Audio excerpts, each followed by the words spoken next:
बिस्मिल्लाहिर्रहमानिर्रहीम। आज हम डिस्कस करेंगे नाइट्रेशन ऑफ बेंजीन और सल्फोनेशन ऑफ बेंजीन। ये जो दोनों बेंजीन के रिएक्शंस हैं ये हैं इलेक्ट्रोफिलिक सब्स्टिट्यूशन रिएक्शन।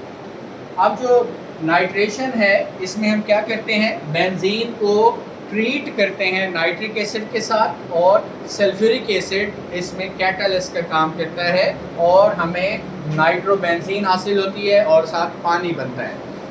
इसमें जो ये रिएक्शन है इसमें बेंजीन अपना H देती है और नाइट्रोनियमाइन NO2 को बेंजीन में इंट्रोड्यूस किया जाता है। This is a kind of electrophilic substitution reaction. अब अगर हम इसका मैकेनिज्म देखें तो इसका जो फर्स्ट स्टेप है इसमें नाइट्रिक एसिड और सल्फ्यूरिक एसिड इनका रिएक्शन होता है और यहाँ से जो NO2 है वो बगैर बॉन्डेड इलेक्ट्रॉन के अलग हो जाता है और उसके ऊपर पॉजिटिव चार्ज आ जाता है और ये नाइट्रेशन में एक्टिव इलेक्ट्रोफाइल का काम करता है। ठीक है, इसके बाद ये OH और H पानी बना लेते हैं और हाइड्रोजन सल्फेट ये अलग हो जाता है। Later in the reaction it will act as base. अब जो फर्स्ट स्टेप जिसमें बेंजीन इन्वॉल्व है उसमें बेंजीन रिंग के ये जो पाई इलेक्ट्रॉन है, पाई बॉन्ड है, वो नाइट्रोनियम आयन पर अटैक करेगा और यस्टरडे प्रीवियस लेक्चर में जैसे बताया था हमारे पास ये कॉम्प्लेक्स हासिल होगा, एरेनियम आयन भी कह सकते हैं, सिग्मा कॉम्प्लेक्स भी कह सकते हैं। और अब फाइनल स्टेप क्या, और ये स्लो स्टेप है, रेट डिटरमिनिंग स्टेप है नाइट्रेशन ऑफ बेंजीन का। फाइनल स्टेप में जो हमारे पास एरेनियम आयन सिग्मा कॉम्प्लेक्स है इसकी एरोमेटिसिटी वापस आती है, हाइड्रोजन सल्फेट इस H को लेगा, ये बॉन्डेड इलेक्ट्रॉन वापस रिंग में आ जाएंगे और हमें नाइट्रोबेंजीन हासिल होगी। और सल्फ्यूरिक एसिड जिस स्टेट में डाला था शुरू में हमें उसी हालत में वापस मिल गया, तो सल्फ्यूरिक एसिड कैटलिस्ट का काम कर रहा है। अगर सल्फोनेशन ऑफ बेंजीन को देखें तो सल्फोनेशन ऑफ बेंजीन ये दो तरीके से होती है, सल्फ्यूरिक एसिड ऐड करें या फिर सल्फर ट्राईऑक्साइड।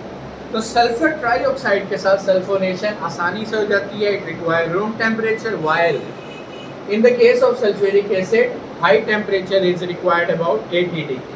अब सल्फोनेशन में क्या होता है, सल्फ्यूरिक एसिड जो बेंजीन के साथ ट्रीट करते हैं तो हमें बेंजीन, सल्फोनिक एसिड और पानी मिलता है। मैकेनिज्म को देखें तो सल्फ्यूरिक एसिड के मॉलिक्यूल आपस में रिएक्ट करते हैं और इलेक्ट्रोफाइल क्रिएट करते हैं SO3। ये जो मैकेनिज्म है वो इस रिएक्शन का, ऊपर वाले रिएक्शन का मैकेनिज्म आपको मैं समझाने की कोशिश कर रहा हूँ। अब जो सल्फर ट्राईऑक्साइड है it will act as electrophile और इसके साथ हाइड्रोनियम आयन और हाइड्रोजन सल्फेट बनते हैं। फर्स्ट स्टेप में क्या होगा, चूँकि सल्फर के साथ ऑक्सीजन है और ऑक्सीजन की इलेक्ट्रोनेगेटिविटी ज़्यादा है, उस पर नेगेटिव चार्ज आ जाता है, जबकि सल्फर के ऊपर पार्शली पॉजिटिव चार्ज। अब ये जो इलेक्ट्रोफिलिक सल्फर है इसके ऊपर पाई इलेक्ट्रॉन्स का अटैक होगा और ये जो पाई बॉन्ड है वो ऑक्सीजन पर शिफ्ट होगा और सल्फर बेंजीन रिंग के साथ आकर अटैच हो गई और इसके ऊपर कौन सा चार्ज आ गया है, नेगेटिव। और सिमिलरली जैसे मैंने यहाँ बताया एरेनियम आयन सिग्मा कॉम्प्लेक्स बनता है, यहाँ भी सेम काइंड ऑफ कॉम्प्लेक्स बनेगा, उसको क्या कहते हैं, सिग्मा कॉम्प्लेक्स। इसमें फर्दर डीलोकलाइजेशन को दिखाया जा सकता है। अब पहले स्टेप में जो हाइड्रोजन सल्फेट है ये क्या करेगा, इस कॉम्प्लेक्स की एरोमेटिसिटी को रिज्यूम करेगा, ये हाइड्रोजन ले लेगा, पाई इलेक्ट्रॉन रिंग में आ जाएंगे और हमें ये वाला जो स्ट्रक्चर हासिल होगा। स्टिल यहाँ SO3 के ऊपर नेगेटिव चार्ज है।